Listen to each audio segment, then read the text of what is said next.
I guess if it's like rubber or whatever, you could like put it like in your sleeve or something. I don't fucking know. Like, I'm so confused.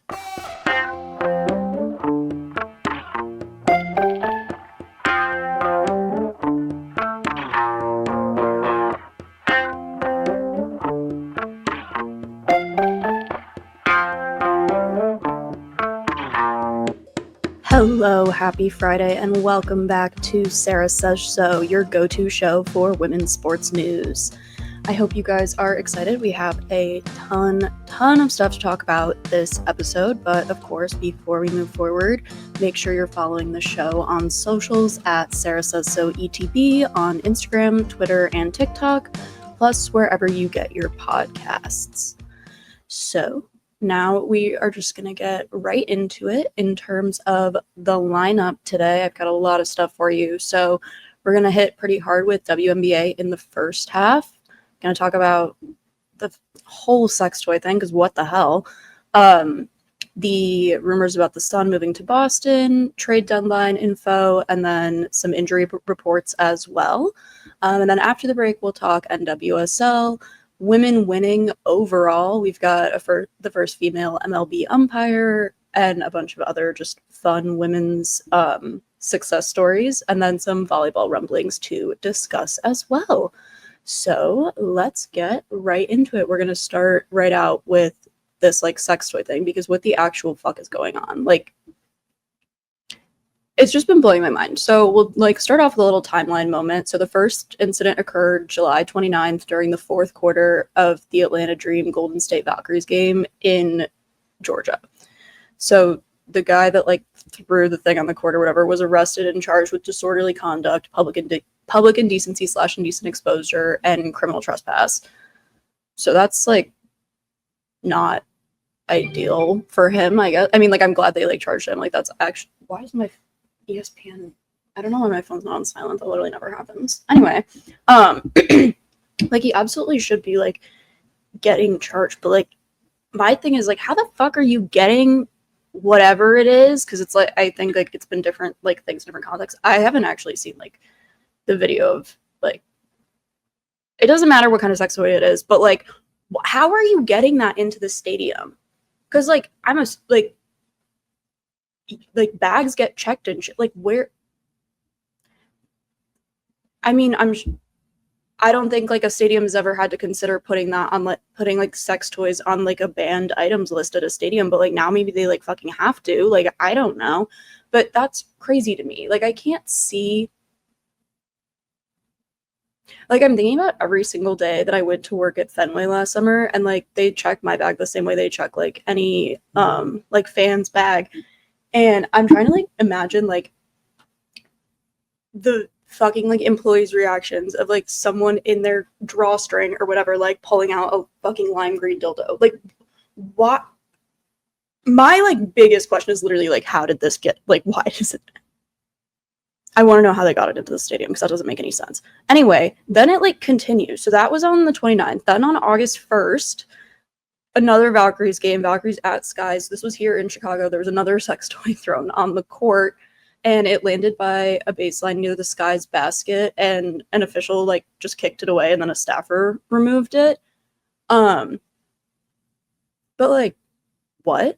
Like, now, okay, happening once is fucking weird. Happening twice is like very weird and definitely a pattern. And then happening a third time, so on the 5th, the Fever Sparks game, there was another one thrown, and it like it almost hit Sophie Cunningham, which like I would have been fine with, because we all know that I don't love her.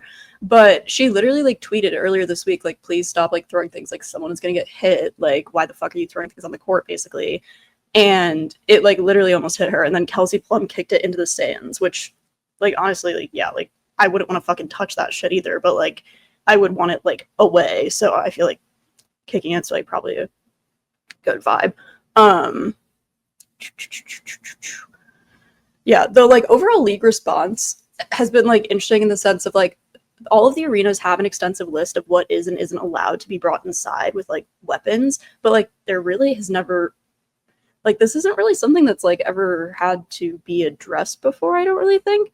And so the league has basically just issued warnings against fans throwing objects on the court, like regardless of what it is.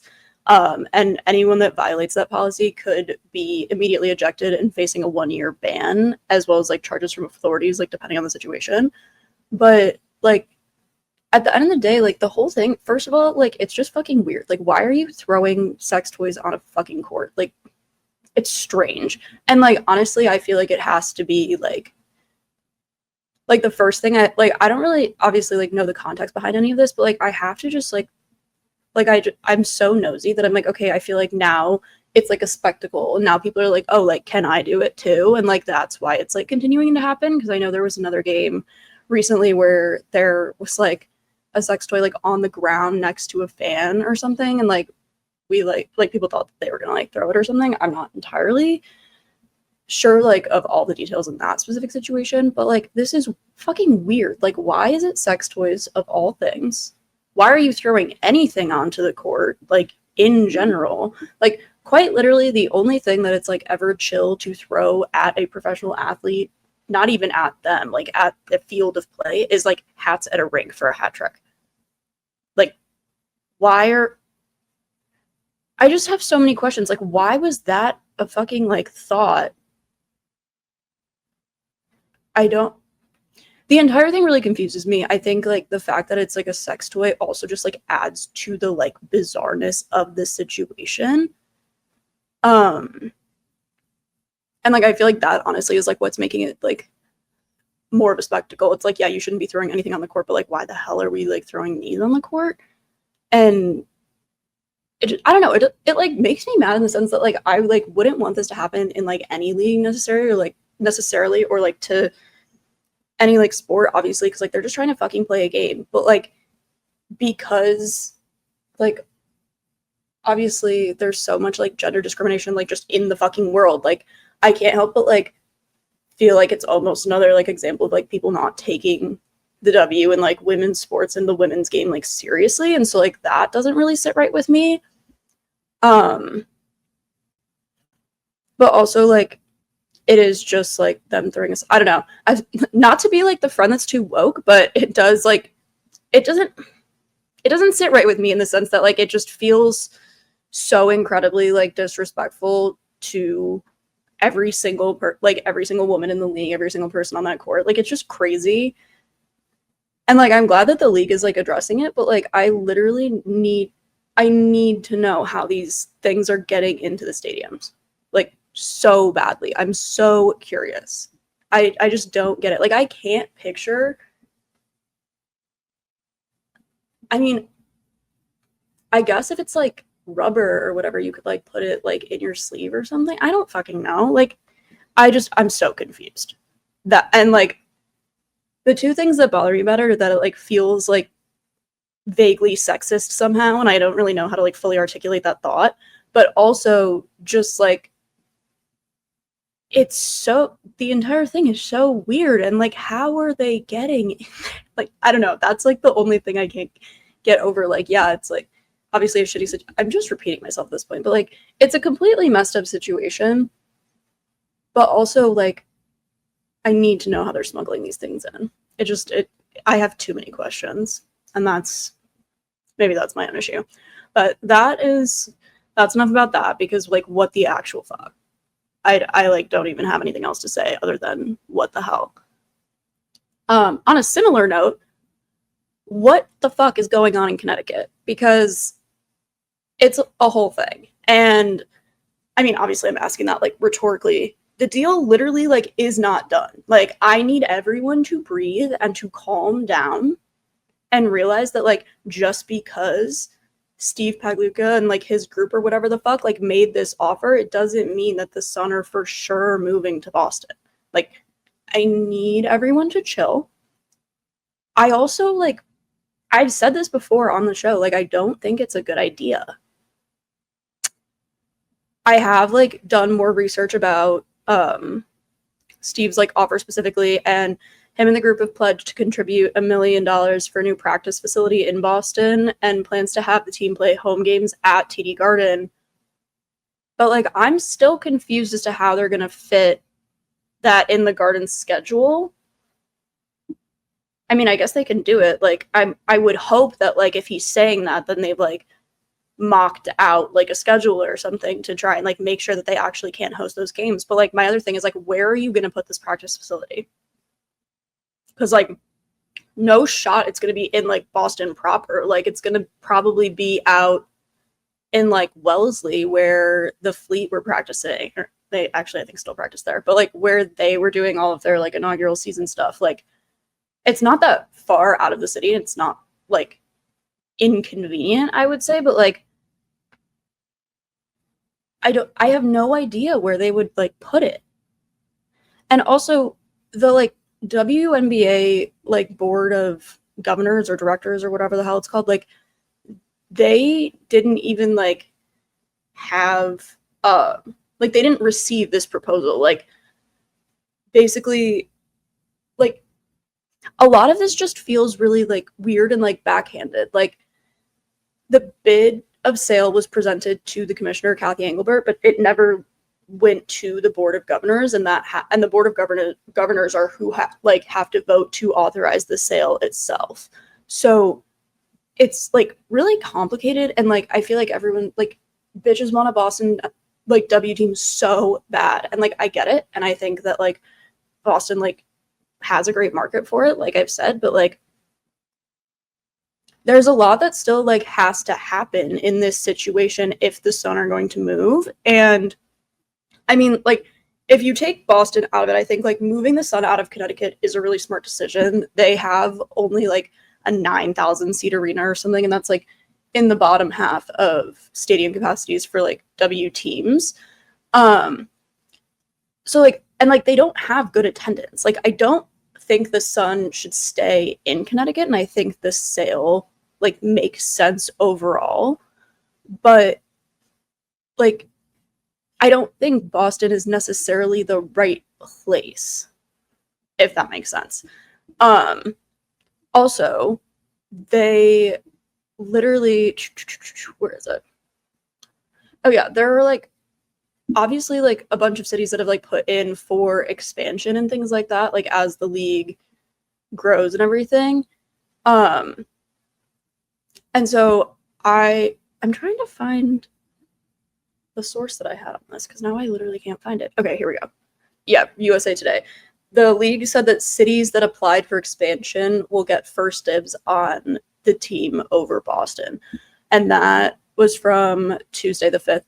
So, like, obviously when you're listening, things could have developed a little bit more by now. But I think, like, that's a really, like, important thing. Like, the league is kind of not, like, pushing back, but, like, they're definitely not just, like, letting, like, this sale go and, like, everyone do whatever they want, because, like, they're obviously, like, not thrilled with the fact that his bid wasn't presented to the board of governors, but also, like, I get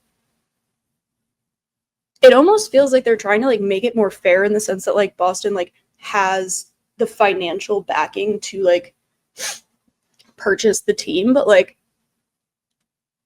is it necessarily, like, the right decision when there have been other cities that have been, like, waiting? I don't know. Like, and that's where you, like, really, like, can get into the weeds with shit like this, and it is really interesting. But it's also really interesting to notice that no groups from Boston applied for a team during the expansion bidding process that took place in January earlier this year. So any team that did apply and, like, obviously didn't get a team has priority over Boston in that sense, which is really interesting, and I honestly think makes a lot of sense, because, yeah, we've had, like, the 2 Sun games at the Garden, and they've been, like, phenomenal. But, like, there have been definitely, like, other cities and other markets that have been so focused on, like, getting a W team and, like, really, like, cultivating that and everything. And, like, yeah, Boston wants one, but, like, I feel like there have been other places that have, like, showed it better, I guess, if that, like, makes sense. Like, I'm thinking about, like, Portland specifically. Like, obviously they have a team now, but like, cities that, like, really have, like, put a lot of, like, effort into, like, creating a solid home for the franchise. And, like, I feel like Steve is just like, oh, I could make hella money off of this, so let me do this. Like, it doesn't feel, with some of the other teams, it feels very authentic. It feels very, much like focused on growing the women's game, and this doesn't feel like that to me. This feels like Steve was like saw like an opportunity to make more money, and now he has dollar signs in his eyes, and like that's what's happening. So I don't know. I don't love it. I like honestly really hope it doesn't go through. I think that it would make more sense for the Sun. Like, I think the Sun should sell, but I don't think they should sell to like Steve and his group and shit. I think it should go to another city that like applied for expansion. Just yeah, I don't know. That like is gonna make Boston like so mad. Like if they don't get it, like I feel like people are gonna be so pissed. But like I feel like I've said it. I can say it until I'm blue in the face. Like I don't think it's a good idea, and I will be really interested to see like what like the fan response is. Obviously, like as things continue to unfold, but like my like gut reaction is that this is like a terrible idea. But also the sale like literally hasn't happened yet. So I like need everyone to chill out. Like everyone is so like all over the place about it. And it's like, just take a freaking breath and like hold on.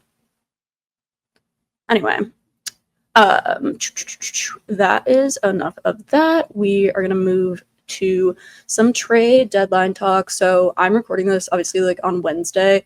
The trade deadline is tomorrow, Thursday, and when you're listening, it will have been yesterday. So there obviously could be some like 11th hour shit that like while I'm recording this has not happened yet, and like has happened by the time that you're listening.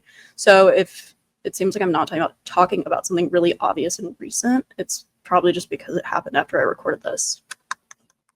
But yeah, so that deadline is noon tomorrow. But like the most recent update that I've seen is that like the Mercury have said like they'd like what they have, and they feel like they probably won't that there isn't really expected to be any more movement like on the Mercury end. The coach said specifically like, for me, I view us picking up Duana Bonner as a pretty big move, which like I definitely agree with. I would be surprised to kind of see any other movement like with Phoenix, but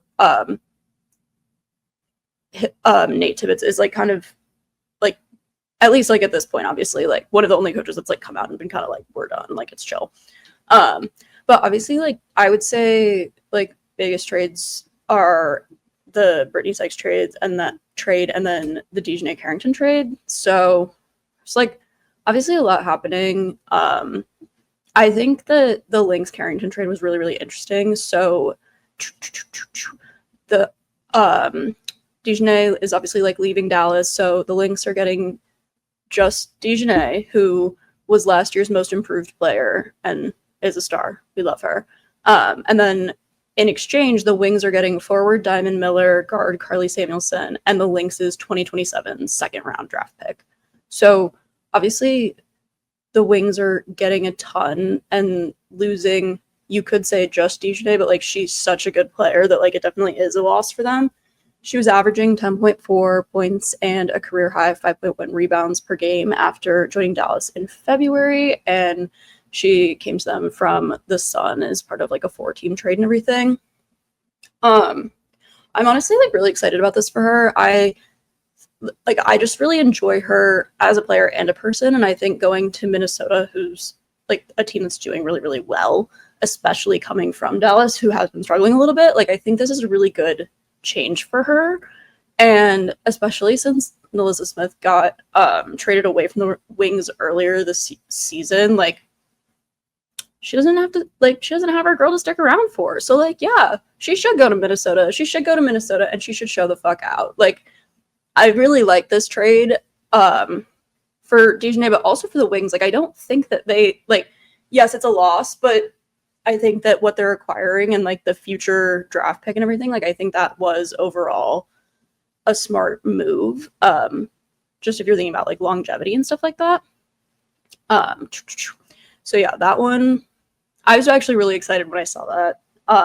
Just because I felt like she kind of needed something good to happen. Like when Melissa got traded, I was so sad for them. And like also the Wings kind of sucked. So like she kind of needed a win. I'm pretty happy with this one for her. And then the other big trade, obviously, Brittany Sykes is now going to the Seattle Storm. So basically, I literally am losing all of my notes. Okay, there we go. So the Storm are obviously receiving Brittany, and they're losing Alicia Clark and their 2026 first round draft pick. So this one, I feel like if you're going by numbers of quantity of people, it's more even than the other trade, but there's obviously one less person. I think this also is a pretty interesting decision. I think I'll be interesting to see kind of what happens. Obviously, Brittany's really good. She's leading the Mystics in points, assists, and steals this season. So they're not getting a bad one at all in any sense. And it's a smart move for the Mystics, especially because they're working really to rebuild this roster. They have for the 2026 draft, they have 3 first-round picks, their own, one from Minnesota, and then this one from Seattle. And then they have 2 second-round picks, their own, and then one from Minnesota, and then a third-round pick as well. So in the first 3 rounds, they'll pick 6 times, which is a lot. If you actually sit down and think about it, that's kind of crazy. So especially, I'm also just 3 first-round picks is insane. So I think this was a smart decision on their part, to really continue planning for the future and planning for making a lot of serious moves in the draft next year. I'm not that the draft class would ever be bad, but hopefully there are good people for them to pick, because it would kind of suck to put all your eggs in the basket of let's get all of these draft picks for this year, and then the draft is shitty or something. That just would suck. But yeah, lots of things happening with the trade deadline. I always feel trade deadline shit in any sport stresses me the fuck out, because it always happens to fall when something else in my life is really, really busy. And so I feel anytime there is a trade deadline, I'm already running around about something else, and then I'm oh my god, also the trade deadline, I now have to focus on all these things. So I will be very glad tomorrow when 12 o'clock rolls around. But kind of wrapping up here with WNBA, we're going to go over the injury report. Things are not great. I originally had this in my notes to talk about Nafisa Collier's injury. Obviously, she sprained her ankle and she's going to be out for at least 2 weeks. But as I was on the WNBA injury report thing on ESPN, I was oh fuck, I should just low-key read through some of these, because there are so many people. And I feel you kind of forget as the season goes on, obviously big names, you're aware that they're missing, but some of these people I was oh shit, I forgot that you're dealing with that. So for the Atlanta Dream, Brittany Griner's still day to day. Taylor Thierry's still day to day. That is retroactive to August 3rd, when she had an apparent lower leg injury, and they're both expected to, their estimated return date is Thursday. So we'll see there. And then Ryan Howard, obviously out with the knee situation, and there isn't a timeline for her return yet. On the Chicago Sky side, obviously, Courtney Vandersloot with her ACL surgery is out and has been out. And then Angel Reese had a back thing, and she was ruled out for Tuesday's matchup against the Mystics and doesn't have an official timetable for her return. It does just say out. It doesn't say day to day. So not ideal. It does say her estimated return date is Thursday. So will be interesting to see if that's actually the case, because it does, like, there isn't a timetable for her return, so why would you put like estimated return date unless it's just shit that ESPN has to do.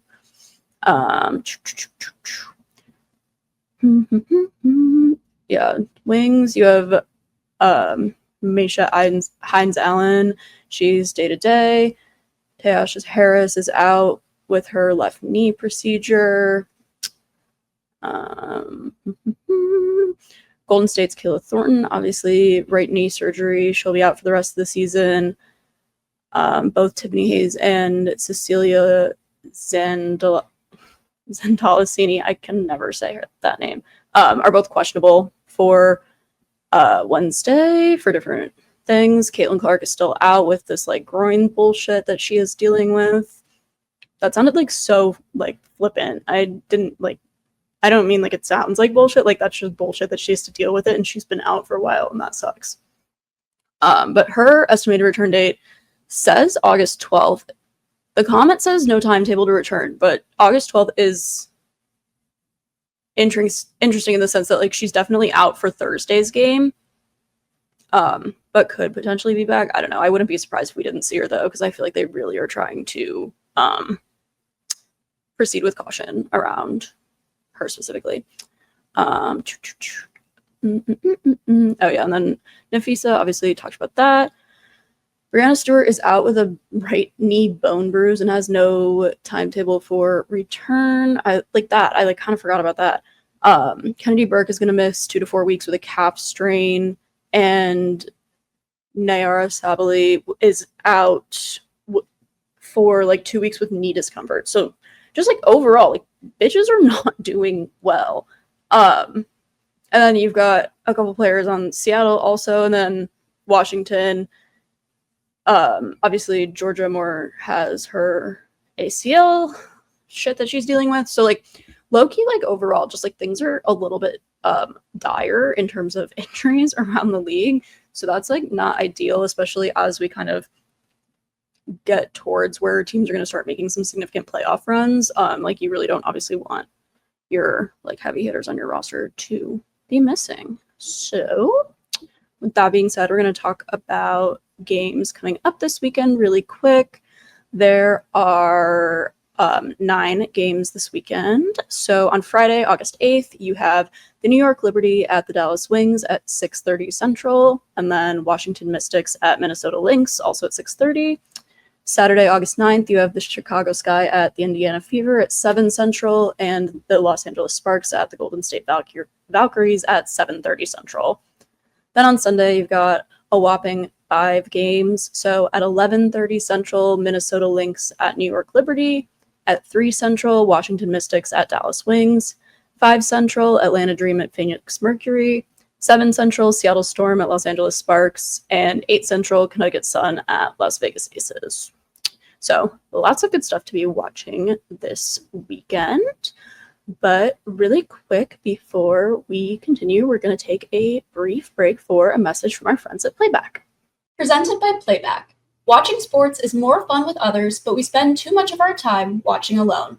Playback is a virtual space where communities can stream live sports together, with everyone perfectly synced up. Creators can hop on stage, deliver their own play-by-play analysis and commentary, and invite viewers up for Q&A. Playback makes watching sports fully interactive and a social experience. From playing fantasy sports, repping your favorite players and teams, and watching with the commentators and communities you care about, win or lose, sports are best enjoyed together. Join our community by going to playback.tv/ETB network to find out more, including our live stream schedule. And now back to the show. Welcome back. We are going to move over to some NWSL news. So Denver Summit FC will be launching next season, and they already hired a general manager back whenever they did that. I don't know, like a fucking month ago. May. I literally have it written down. So they hired Kurt Johnson as the GM in May. He was the North Carolina Courage inaugural GM. There was like some tea and like controversy around this though, and like kind of still is, because Kurt Johnson was named in the Yates report, which was basically like this big investigation into misconduct allegations within the NWSL and failures by both the league and the U.S. Soccer Federation to protect the players. So it was an investigation commissioned by the U.S. Soccer Federation after a report from The Athletic that coach Paul Riley had been credibly accused of encouraging players to get drunk at his apartment, suggesting they kiss to get out of drills, sending them lewd photos and messages during his tenure with the NWSL's Portland Thorns from 2013 to 2015 before the team fired him. But the Thorns did not publicize that Riley had been fired for cause, but merely shared the team had decided to not renew his contract. So, like, obviously there's, like, a lot of tea with that. But what does this have to do with Kurt Johnson? So he was named in this big report that kind of, like, went into, like, trying to figure out basically if any other coaches were fucked up like this. And the whole reason he was named is because he was the one to hire Paul Riley. So, like, questionable judgment there for sure on his part. Hopefully he's, like, matured. I don't know. He's a fucking adult man. Like, probably not. But prior to like, oh my god, I can't even speak. So they hired this GM, right? Like, he obviously has made some, like, questionable choices in the past. Hopefully he, like, has seen the error of his ways or whatever. I don't know. But basically they then announced the hiring of this new head coach for Denver Summit today.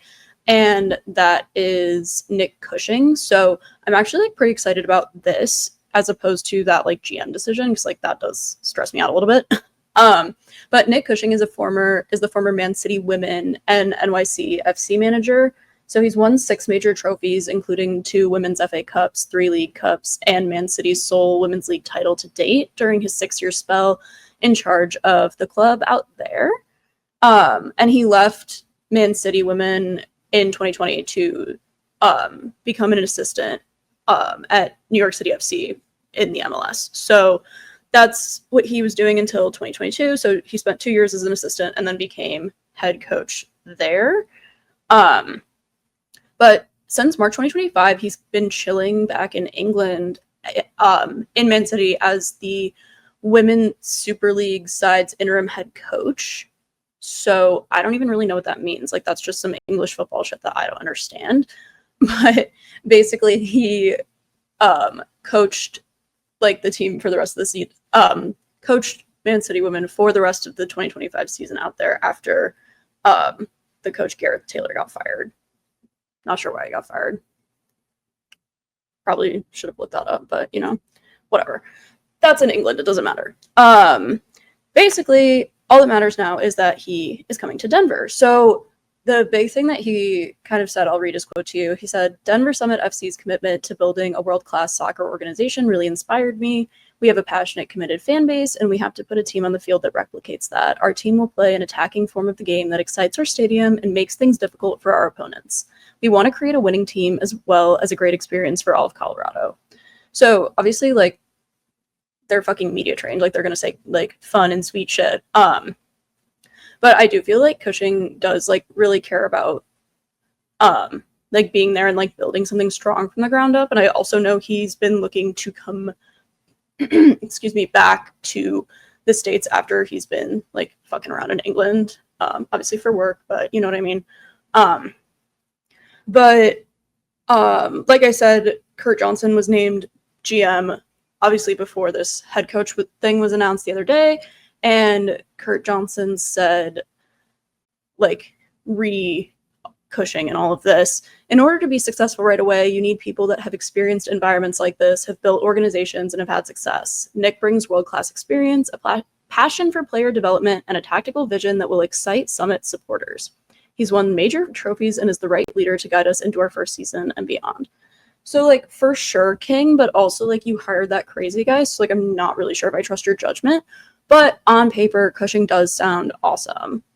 Like, I would say, like, Cushing's only setback is, like, the fact that he's endorsed by Kurt Johnson, because Kurt Johnson susses me out. But yeah, that's my take on that, for real. Obviously, the NWSL is back after the international break, so this weekend there are 7 games. On Friday, August 8th, you have North Carolina Courage at Houston Dash at 7 Central, Kansas City Current at Utah Royals at 9 Central. And then on Saturday, August 9th, you have Washington Spirit at Gotham FC at 11 Central, Racing Louisville at Orlando Pride at 6:30 Central, and Angel City at San Diego Wave at 9 Central. And then finally on Sunday, August 10th, 2 games, Bay at Chicago Stars at 1 Central, and Seattle Reign at Portland Thorns at 3 Central. So you have lots of women's sports viewing options this weekend, depending on what your vibe is. So yeah, highly recommend tuning in to whatever is speaking to you that day. But we are going to kind of transition into what I am just referring vaguely to as women's wins, because there are a lot of cool like women's sports things that happened this week that I wanted to talk about. So I'm just calling them women's wins, like as a whole thing. So the first female umpire in the MLB will be umpiring on Saturday. That was like a really bad way to say that sentence, but so Jen Pawol is set to become the first woman to umpire a game in Major League Baseball this weekend. She is working games between the Miami Marlins and the Atlanta Braves in Atlanta. So she'll work the bases Saturday in both doubleheader games, and then Sunday she will be behind the plate. She worked spring training games in 2024 and this year, and she like has a ton of great experience. I'm so freaking excited about this. Like, I got this notification on my phone earlier today when I was planning the episode, and I was just like, fuck yeah, like that's so sick. This move comes 28 years after the gender barrier for game officials was broken in the NBA, 10 years after it ended in the NFL, and 3 years after the Men's Soccer World Cup first employed a female referee. So MLB, we've been waiting, but I mean, like, it's honestly like not really a secret that baseball is like male dominated, but like more like masculine, like almost like borderline like red pilly kind of, depending on like how you're talking. And I'm sure that Jen is just gonna get absolutely fucking ridiculed in the least deserved way possible, because the next thing I'm going to talk about, the NESN all-female broadcast, like that happened just yesterday, and like I tweeted about it just being like, oh my god, like tune in, like it's the first all-female broadcast like ever. And like I don't have that many Twitter followers, like I'm not like, oh, so many people are going to see this, but like there were like 3 or 4 like random like incel men who like left like shitty ass little comments under it, and I was like, first of all, like who are you, like shut the fuck up. But they all were like, oh my god, like do you want like us to cut off our ears, like just like all this stupid sexist bullshit. And I was like, it sucks so bad because I fucking love baseball so much, but like it's like baseball fans are so fucking sexist and like horrible sometimes, and like it just sucks. And so I'm so fucking excited for this like I'm sure she just has like worked her fucking ass off for forever, and like I'm sure this is like just so fucking exciting for like her and like everyone that like knows her. But like I know that they're gonna be like, she's probably gonna get fucking ripped apart on Twitter like the first time she calls like something just on the outside a strike or some shit like that. Like just like Jesus Christ, like I'm so excited for her, but I'm like so like not looking forward to like all the bullshit that is going to come her way. And like I honestly really hope I'm wrong. Like I really hope that like that doesn't happen, but like I fear it might. But like I said, the Red Sox had an all-female broadcast, so that was like obviously through NESN, not like the Red Sox themselves, but the Red Sox had their women's celebration night on Tuesday, and it included an all-female broadcast. So play-by-play announcer was Portland's Sea Dogs announcer Emma Tiedman. Color commentator was NESN Emmy Award-winning reporter Alana Rizzo.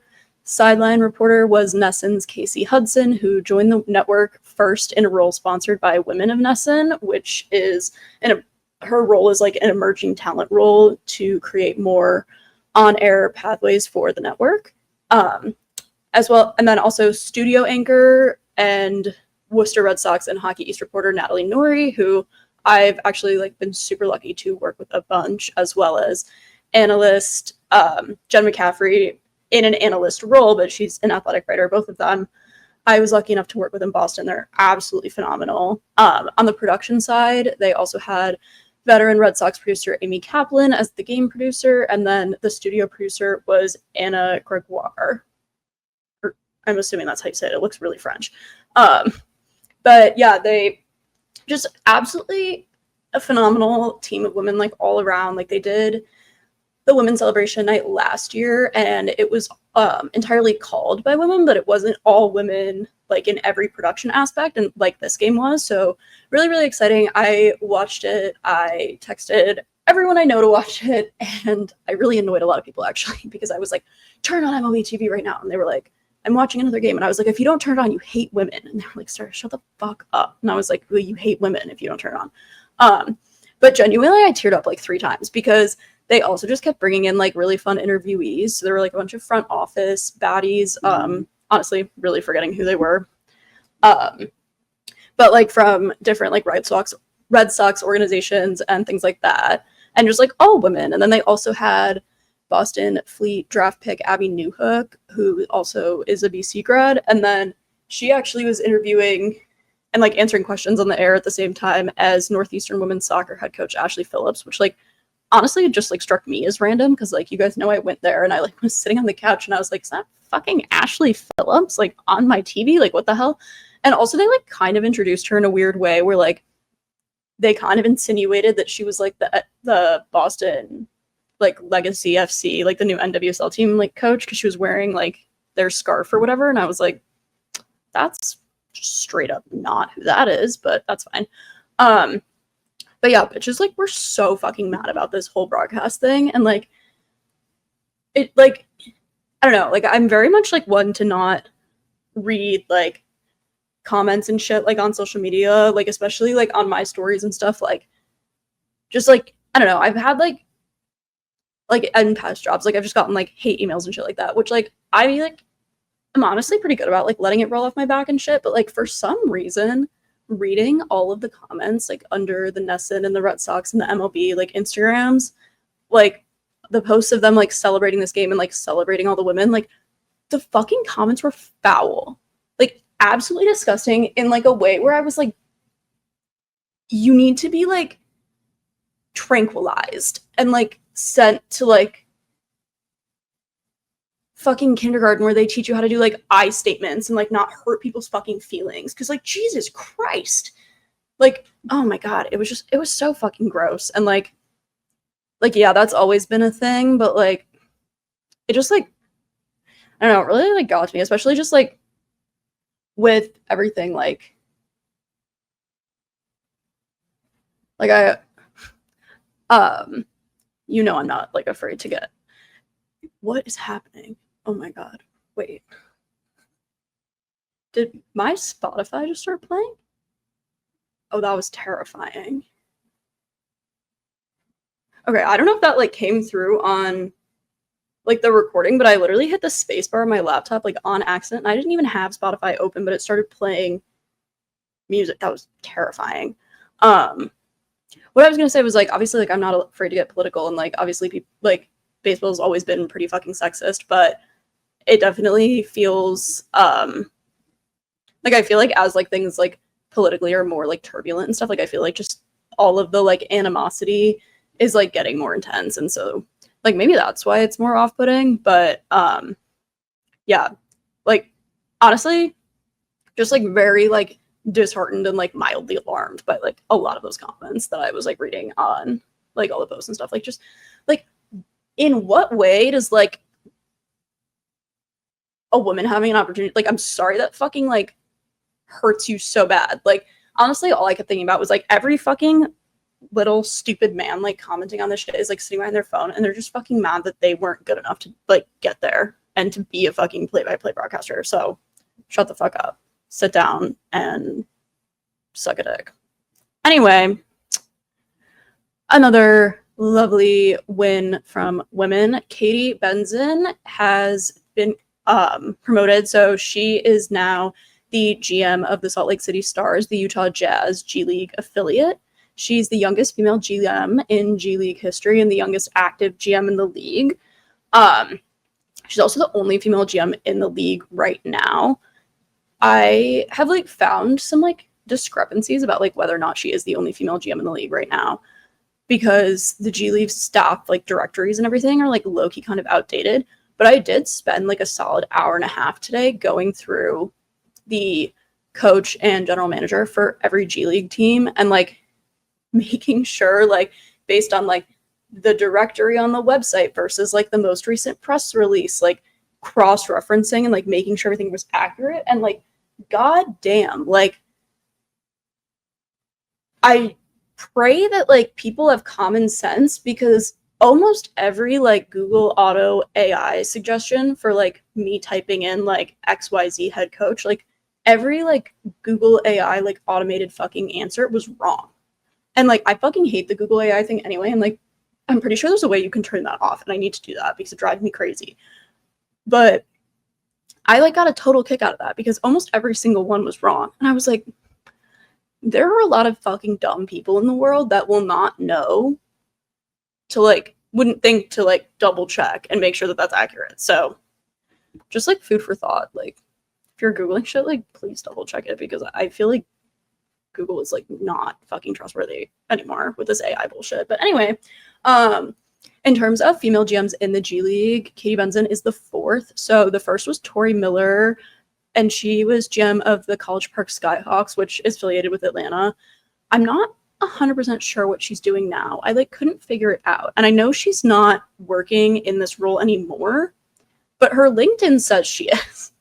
But that's not true. Like the team has put out like a press release about like other GMs and stuff like that. So I know she's not working there, but her LinkedIn does in fact say this is her current role. And then the second female GM was Amber Nichols with the Capital City Go-Go, which is the Washington Magic affiliate. She now is the director of amateur evaluation for the Magic at the actual WNBA, Jesus, at the actual NBA level. So that's really awesome. Like seeing her kind of move up through the ranks there, and then also just like get rewarded for being a solid, like, like being fucking good at her job. Like, right on, girl. And then the third and final GM, obviously not including Katie, who's in the league and was the fourth, but the third female GM was Anjali Ranadiv, and she was the GM for the Stockton Kings, which is Sacramento's affiliate. She's no longer in sports. She said in a statement she's stepping down to focus on her nonprofit wolf dog sanctuary, Jaws and Paws. It sounds really funny, and I promise you that that is real, but I really just can't get over the concept of something being a nonprofit wolf dog sanctuary. Like, I love animals, and I'm sure she's doing great work, but that's a really fascinating, like, string of words that I didn't think I would see together. So, very interesting. And then just because while I was doing all of this like GM head coach like research for the fucking G League, which was random because this is a women's sports show and that is a man's league, I also was reading some really cool stuff about Lindsay Harding, who is the only head coach, only female head coach that has coached in the G League. So she coached for 1 year with the Stockton Kings with nonprofit wolf dog sanctuary girl. And they ate down. They had the best record in the league, and Lindsay Harding was coach of the year, and so now she's an assistant coach for the Lakers, as she fucking should. But yeah, wanted to give her a little shout out too, because I was like, wait, her story is really fun as well. But yeah, that is kind of the end of the basketball stuff. Really quick, did want to give a little shout out to Kelsie Whitmore. She is a pitcher on the U.S. Women's National Baseball team, and she just signed with the Savannah Bananas recently. So I wrote in my notes, Savannah Bananas add estrogen to roster. She's not the first woman. They had Jocelyn Allo and Valerie Perez both play, but this is like the first woman on. I think she's the first one like officially like on the roster. Like I think that Jocelyn and Valerie might have just been like making like appearances or whatever. But like, to be so honest with you, like I don't really vibe with the Bananas. I feel like it's like a lot of pop and circumstance and not like real sport, and I feel like we don't need that really necessarily. I don't know, maybe that's like a boomer kind of take on my part, but like I don't really get the point of like that like whole thing. like them and like whatever the other teams are called. One's like the party animals or some shit like that. I don't know. Like, it's fun, I guess, but like, I just don't see the point of it. I don't know. So while I'm not a huge fan of that vibe and that like style of baseball, it is like always exciting to see more women getting more opportunities to do cool shit in the sports world. So wanted to give Kelsie Whitmore a little shout out. And then quickly before we wrap up, the Pro Volleyball Federation and Major League Volleyball have officially announced plans for a merger under the MLV brand. So play will begin in January 2026 with clubs in Atlanta, Columbus, Dallas, Grand Rapids, Indianapolis, Omaha, Orlando, and San Diego, with 2 more teams being added during the 2027 expansion in Washington, D.C. and Northern California. That is all it said. I am aware that Northern California is not a city. I think this is good, but there are 3 professional volleyball leagues, so League One volleyball is still like out kicking around. I don't see women's professional volleyball having like a solid league. Like, I don't really see it blowing up the way that I want it to until it's one league. Like, I think it's really, really, really difficult. It was a complete crapshoot to have 3 leagues. 2 still isn't ideal. Like, I think they're going to have to definitely figure out, like, there's going to have to be some way that they combine like this like new merged MLV brand with League One volleyball, like at some point in the future, just like in the sense of it's dividing like the fan base and like they would be so much stronger if like it was all just one league and like they could concentrate all of the athletes, all the resources, all the fans, all of that shit like together. So interested to see kind of what happens as the PVF and MLV kind of come together as one. But like I think ultimately LOVB needs to some like whether that is like League One kind of being absorbed into MLV, since like then MLV by that time will be like bigger. I don't know. I also think that like there has been a lot of effort that's gone into the branding of League One and like all that shit in the last like year or whatever. And I think they would be very, very hard pressed to just throw that away. So yeah, that'll be really, really interesting to kind of see like what happens with all of that. But that is really all I have for you today. So as always, thank you so much for listening, and make sure to follow at Sarah Says So ETB on Instagram, Twitter, and TikTok, as well as any podcast platforms. And I will talk to you next week.